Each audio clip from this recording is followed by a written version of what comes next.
오늘도 이 자리 가운데 하나님의 말씀이 우리의 귀에 들리고 또한 마음에 새겨지시는 저와 여러분 되시기를 간절히 소망합니다. 네, 여러분 아시는 분은 아시겠지만요, 제가 지금 강내교회에서 청소년부랑 청년부를 같이 맡고 있습니다. 그래서 제가 설교를 같은 본문을 가지고 청소년부의 오전에 한 번, 그리고 청년부 때 오후에 한 번 이렇게 전하는데요. 이렇게 하다 보니까 저도 제가 사역하면서 그런 적이 처음이다 보니까 몰랐다가 이번에 이렇게 말씀을 전하고 관찰하다가 한 가지 재밌는 사실을 알게 되었습니다. 청소년부 애들은요, 말씀을 전하면요, 얘네들한테 또 물어봅니다. 너네 이번 설교에 기억에 남는 게 뭐니? 라고 이렇게 물어보면요, 그 들었던 내용 중에 가장 인상 깊었던 것을 이야기하더라고요. 근데 그게 설교 안에서도 될 수 있지만 설교 밖에서도 되는 경우도 있습니다. 때로는 이제 말씀 가운데 목사님이 이렇게 말씀하셨던 게 기억이 나요라고 해서 실제로 이제 주중에 저녁에 이제 지나가다가 학원 갔다 집에 가는 우리 청소년부 학생들 만나면은 목사님 하고 나서 저 이렇게 살게요라고 해서 그때 들었던 얘기를 이렇게 인사로 하고 가는 애들도 있었는데요. 더러 어떤 애들은요, 그 설교 때 이제 목사님이 이제 어땠다 저땠다 그 행동으로 이제 그 설교의 내용들을 그리고 인상들을 기억하는 경우들을 또한 보게 됩니다. 또 이제 청년들은요, 이제 그 청소년부 애들이랑은 또 이해하고 기억하는 게 조금 다르더라고요. 그래서 진짜 그 청년들 나중에 혹시 정말 관심 있으시면요, 청년부 예배 한번 들어가서 보셔도 좋을 것 같은데 진짜 열심히 씁니다. 정말 열심히 써요. 어떤 분은요, 이제 진짜 그 안에 내용을 자기 메모지 수첩에다 빽빽하게 이제 받아 적는데 굳이 그렇게 안 하셔도 되는데라는 생각이 들 정도로 너무 열심히 쓰는 거예요.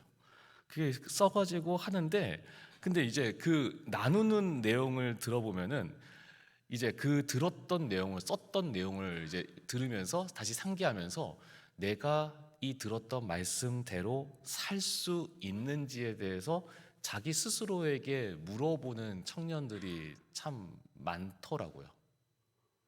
그, 그러다 보니까요, 과연 내가 이 말씀대로 살 수 있을까에 대해서 고민하기도 하고요.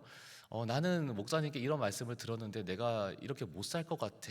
나는 왜 이럴까라고 스스로를 책망하고 안타까워하는 청년들도 많이 있습니다. 먼저는 우리가 지금 제가 이 교회학교 얘기를 했는데요, 우리 교회학교 아이들 위해서 좀 많이 기도해 주셨으면 좋겠는데요. 그런 얘기를 우리 청년들한테 듣다 보니까 실제로도 리더십 모임 때 목사님이 이렇게 설교했는데 내가 못 살아서 내가 문제야 하는 그런 이제 청년들이 있어서 그 애들한테 이랬습니다. 아는 것과 믿는 것이 하나가 돼야 된다. 지금 못하더라도 언젠가 내가 될 거라고 믿고 계속해서 도전했으면 좋겠다라고 하는 이제 격려를 하는데요.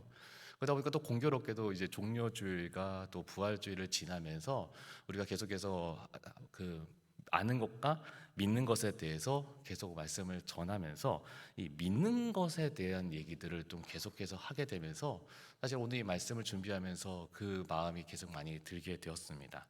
우리 여기 계신 우리 성도 여러분들께서는 새벽마다 또 이 수요 예배마다 또 금요 기도회와 주일 예배마다 그리고 구역 예배마다 우리는 하나님의 말씀을 듣고 나눕니다. 근데 우리가 한번 우리 마음 가운데서 이런 질문을 했으면 좋겠습니다.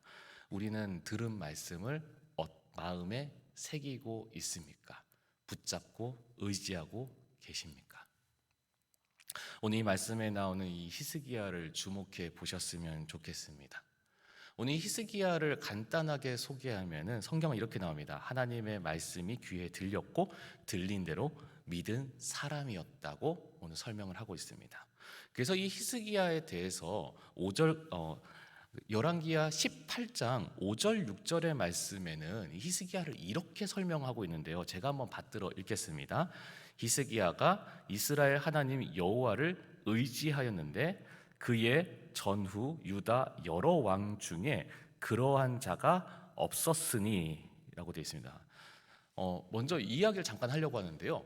이 열왕기서를 보면요, 열왕기서에는 여러 왕들이 나옵니다. 남유다의 왕들 그리고 북이스라엘의 왕들이 계속해서 이제 번갈아가면서 나오는데요.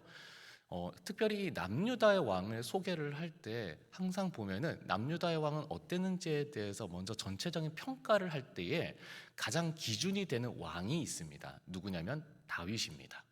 이 다윗보다 더 잘했는지, 다윗과 같았는지, 아니면은 하나님의 뜻에 맞게끔 잘 섬겼지만 다윗만큼은 못했는지에 대해서 구분이 되는데, 이 히스기야는 뭐라고 설명이 나오냐면요, 이스라엘의 하나님 여호와를 의지하는데 그의 전후 유다 여러 왕 중에서 그러한 자가 없었다라고 나옵니다. 그리고 그 뒤에 대한 설명이 이렇습니다.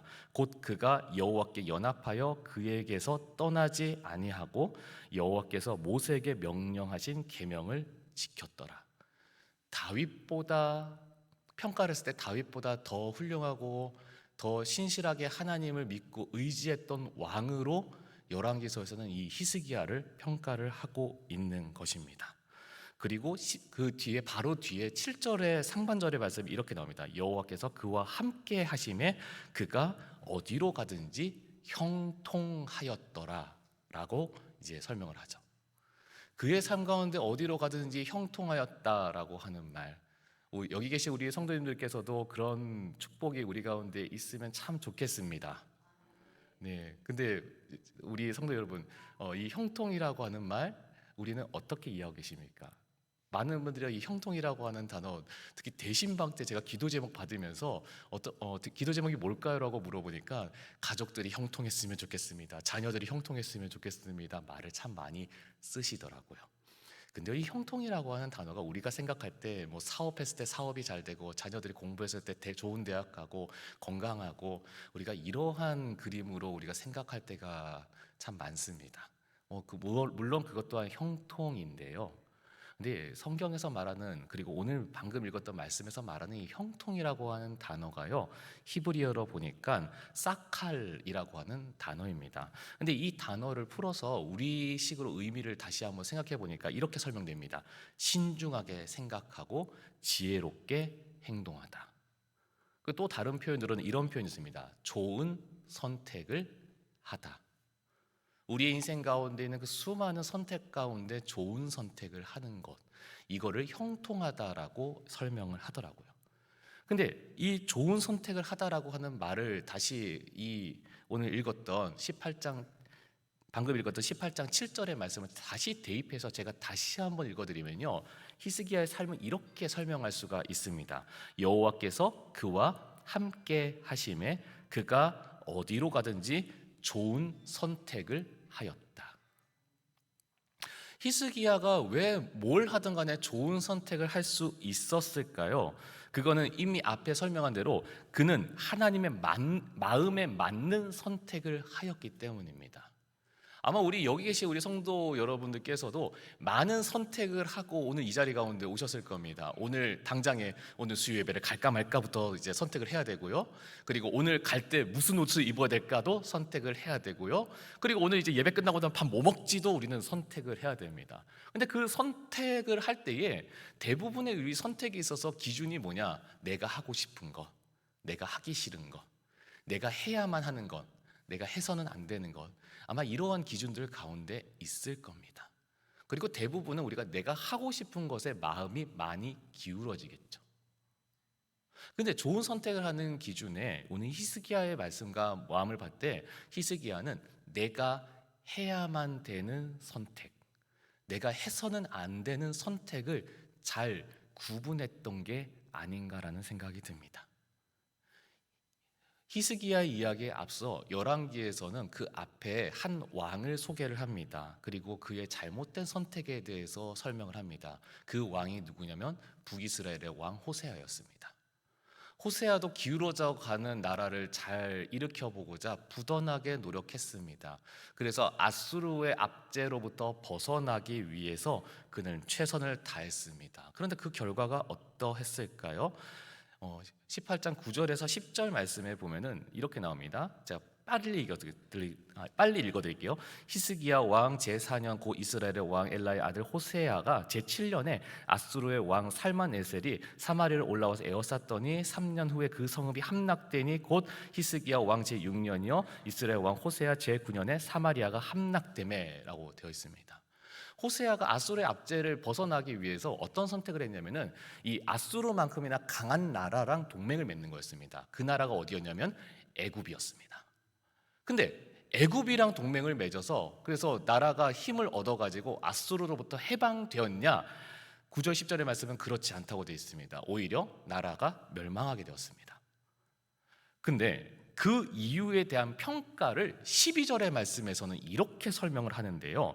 이는 그들이 하나님 여호와의 말씀을 듣지 아니하고 그의 언약과 여호와의 종 모세가 명령한 모든 것을 따르지 아니하였습니다 라고 설명을 합니다. 하나님의 말씀을 듣지 않았고 따르지 않았기 때문이라고 하는 거죠. 국력이 모자라서가 아니었고요, 외교 실수를 해서 잘못된 동맹을 맺어서라고 평가하지 않습니다. 단 하나, 하나님의 말씀이 들리지 않았고 하나님의 명령에 불순종했다로 마침표를 찍습니다. 아무리 호세아가 열심히 있었어도요, 성경은요 그가 잘못된 선택을 했다라고 마침표를 찍습니다. 그런데 반면에 히스기야는요 어떠했을까요? 하나님이 어디로 가든 형통하게 하신다라고 하는 좋은 선택을 하게 됐다고 하는 그 이야기로 그 뒤를 이어서 8년 뒤에 히스기야가 왕이 되고 나서 다시 히스기야가 이제 겪게 되는 상황을 설명을 합니다. 히스기야도요 동일하게 이 아수르로부터 압제에 벗어나기 위해서 부단하게 노력했습니다. 어떤 선택을 했을까요? 외교적인 동맹을 맺습니다. 공교롭게도 어느 나라였을까요? 똑같이 애굽이었습니다. 그러니까 이 아수르가 너네가 지금 우리한테 조공바치는데 우리 말을 안 듣고 이제 애굽이랑 동맹을 맺겠다, 바로 쳐들어온 것이죠. 그리고 나서 이제 18절 13절의 말씀에 잠깐 보면요, 이 남유다에 있어서 견고한 성읍들이 있는데 아수르가 그 성읍들을 진짜 돌풍같이 쳐들어가서 다 점령해 버립니다. 사실은 이 성읍들은요 예루살렘의 가장 문턱에서 지키고 있는 방벽들이었는데요, 이 성읍들이 다 무너져 버린 겁니다. 다 점령당해 버린 거예요. 히스기야에게 있어서 이것이 무너지면 이것이 있음으로 해서 내가 든든하다라고 생각했던 여겼던 그 모든 성들이 다 무너졌을 때 히스기야가 선택했던 것은 무엇이었냐면 아수르에게 잘못했다고 비는 것이었습니다. 어마어마한 보상금을 배상으로 내어주고 그 보상금을 국고에서 내어줄 수 없어서 성전에 있는 헌물까지 내어주면서까지 다시 아수르랑 화친을 맺으려고 했습니다. 그런데요 아수르는 그렇게 그렇게 빌면은 될 거라고 했던 이 히스기야의 선택이 좋은 선택이었다고 말하지 않습니다. 오히려 아수르는 대군을 끌고 가서 이 남유다마저 없애버리고 쓸어버리려고 했던 것이죠. 그래서 아수르의 신하 랍사게가 유대인 말로 이렇게 전합니다. 30절에서 31절인데요 제가 한번 읽어드리겠습니다. 또한 히스기야가 너희에게 여호와를 의뢰하라 함을 듣지 말라. 그가 이르기를 여호와께서 반드시 우리를 건지실지라 이 성읍이 아수르 왕의 손에 함락되지 아니하게 하시려 할지라도 너희는 히스기야의 말을 듣지 말라. 히스기야가 하는 말, 그리고 이 위기 상황 가운데 하나님께서 건지실 거라고 하는 그 말조차도 듣지 말라라고 이야기를 합니다.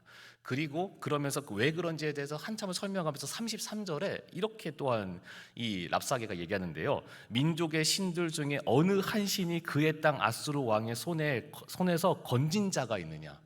지금까지 아수르가 얼마나 많은 나라들과 민족들을 다 쓸었는데 그들이 섬기던 신들, 그들이 의지했던 신들 중에 단 하나의 신이라도 그 민족, 그 나라를 구원한 적이 있느냐? 없었다라고 하는 거죠. 그런데 하물며 너희들도 그렇게 너희들은 여호와 하나님이 구원해 주실 것 같니? 그러니까 히스기야의 말을 듣지 마라라고 하는 거죠.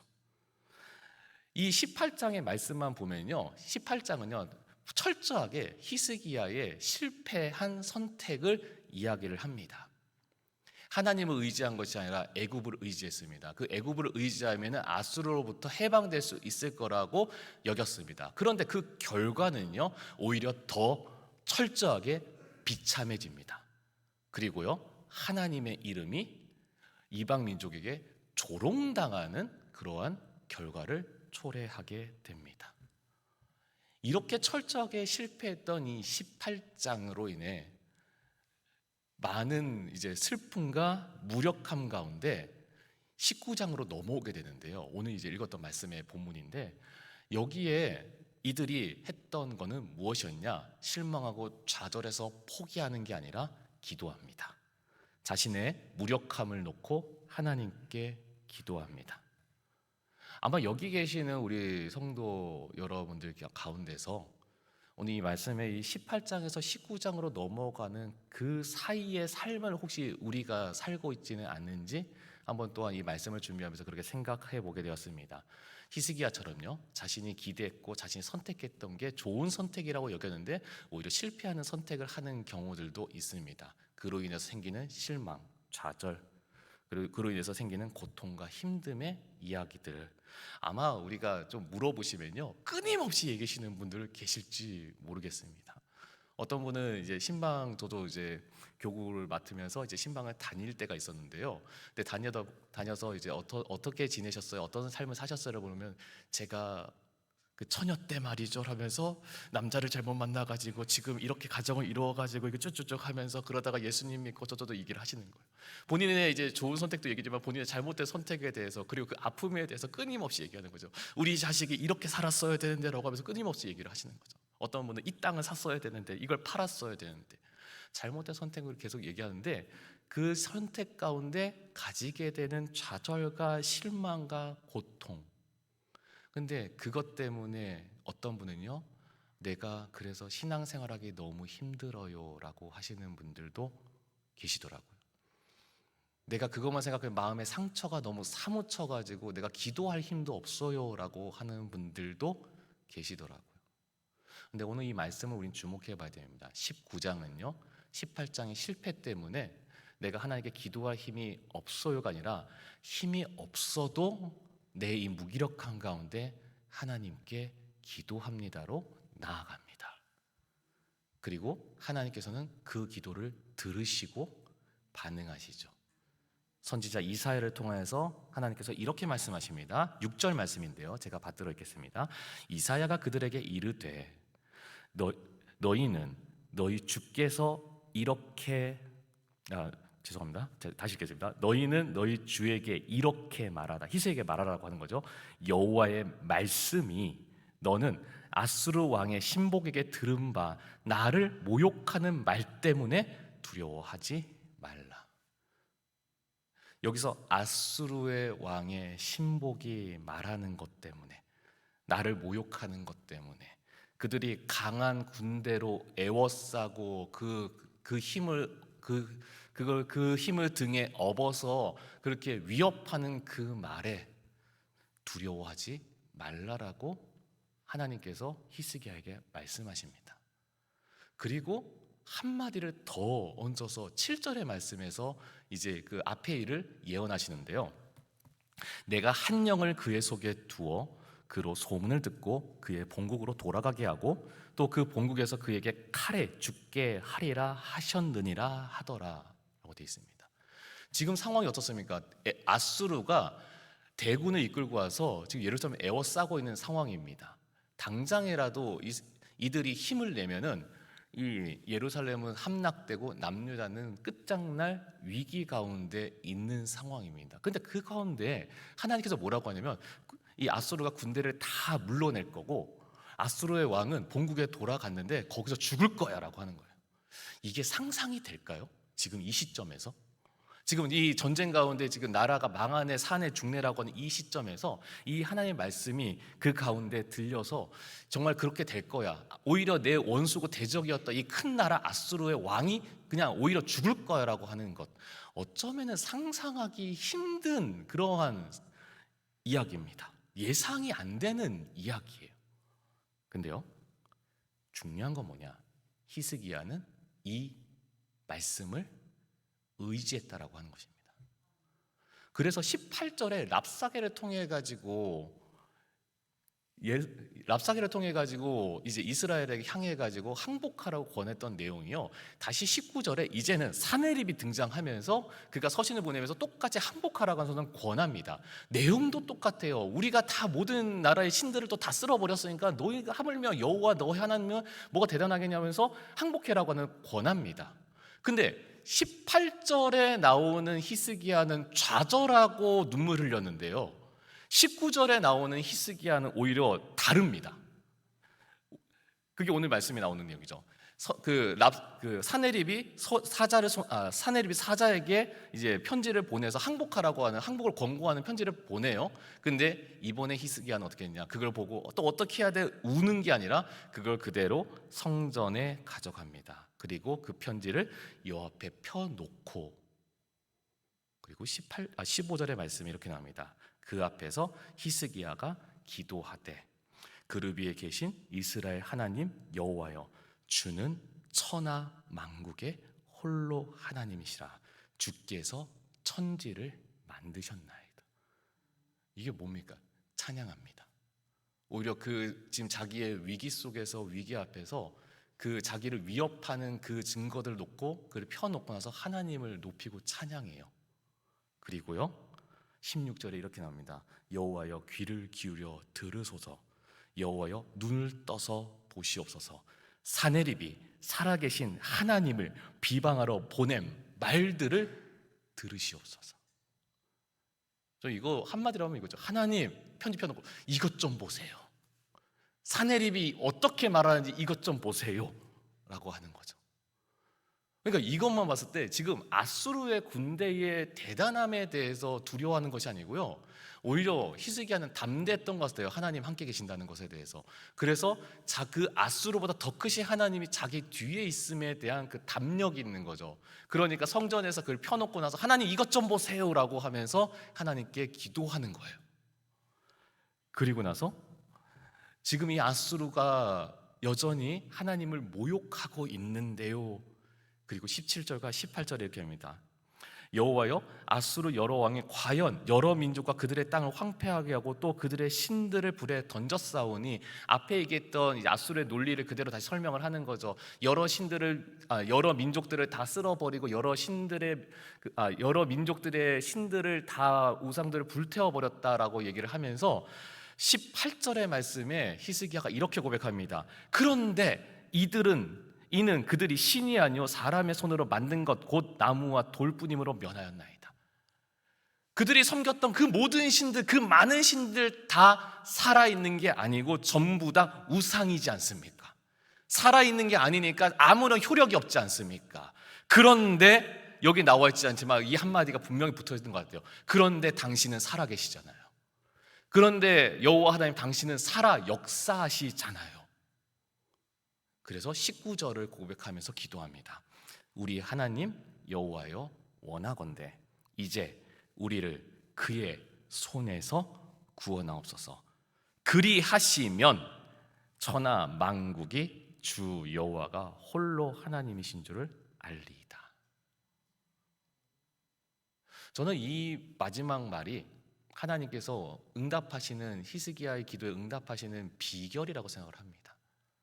왜냐하면 히스기야는 그냥 이 아수로부터 구원해 줘서 우리나라 평안하게 되고 그래서 제가 아무 걱정 없이 왕노릇 잘할 수 있게 도와주세요를 얘기한 게 아니에요. 오히려 이 민족을 구원하셔서 이 연약한 민족이 그 강대한 아수로부터 구원받은 이유가 하나님이 역사하셨기 때문인 것이고, 그 하나님의 역사하심으로 천하 만국에 있는 모든 이들이 하나님이 하나님 되심을 알게 하도록 저희들을 써주시옵소서라고 하는 고백인 거죠. 하나님, 우리의 기도 가운데 그런 기도하지 않습니까? 하나님, 내가 원하는 대로 되게 해주세요. 하나님, 내가 바라는 대로 되게 해주세요. 근데요, 그거보다 더 중요한 기도가 이건 것 같아요. 나의 삶을 통해서 하나님께서 하나님 되심을 보게 해주세요. 그걸 위해서 저에게 결핍되고 필요한 것을 도와주시고, 그걸 위해서 저의 연약함 가운데 주님께서 사용해 주시고, 이렇게 기도를 하는 것이죠. 결국은요, 히스기야의 이 19장의 선택은요, 랍사게의 말을 듣는 게 아니었습니다. 사느림이 보낸 편지 그대로 항복하는 게 아니었어요. 오히려 하나님의 음성을 듣고 담대해지는 거였습니다. 그리고 그 상상도 할 수 없는 이사야가 하나님의 말씀을 대언했던 그 말씀 그대로 이루어질 것에 대해서 분명하게 믿는 것이었습니다. 저희도 잘 아시겠지만 이 19장으로 전쟁의 결론이 끝납니다. 근데요, 이스라엘은요, 이 히스기야가 했던 이 전쟁 가운데, 이 아수르와 펼쳤던 이 전쟁 가운데 창을 들었다, 칼을 들었다, 화살 하나를 쐈다라고 하는 기록이 없습니다. 아무것도 하지 않았어요. 그런데 이스라엘은 이겼습니다. 정확히 말하면요, 하나님께서 이기게 하셨습니다. 그리고 히스기야가 했던 건 단 한 가지였습니다. 하나님의 말씀을 들었고, 그리고 믿었고, 의지했다는 것입니다. 우리가 정보를 아는 것과 믿는 것은 우리가 목사님께서 계속 말씀하셨던 그 내용 가운데 아시겠지만 다릅니다. 단순히 아는 게 아니라 그 아는 거를 내가 붙잡고 믿는 것, 그것이 우리에게 중요한 것이죠. 근데 우리는요, 이미 성경뿐만 아니라 얼마나 많은 정보들을 듣는지 모르겠습니다. 뭐 하면 좋다, 뭐 하면 좋다. 근데 어떤 분은요, 그래서 특히 저희 어머니도 가끔 통화할 때 진우가 이거 먹으면 좋다더라, 이거 먹으면 좋다더라, 그래서 권해주시기도 하고 보내주시기도 합니다. 네, 근데 저희 어머니가 그거를 먹고 진짜 그걸 저 먹기 전에 뭐 효염이 있는 것을 경험해서가 아니라 그러한 정보가 들었을 때 그게 나에게 있어서 효염이 있는지 없는지 경험도 하기 전에 그것이 효염이 있을 것을 믿었기 때문에 먹는 것이죠. 그리고 권하는 것이죠.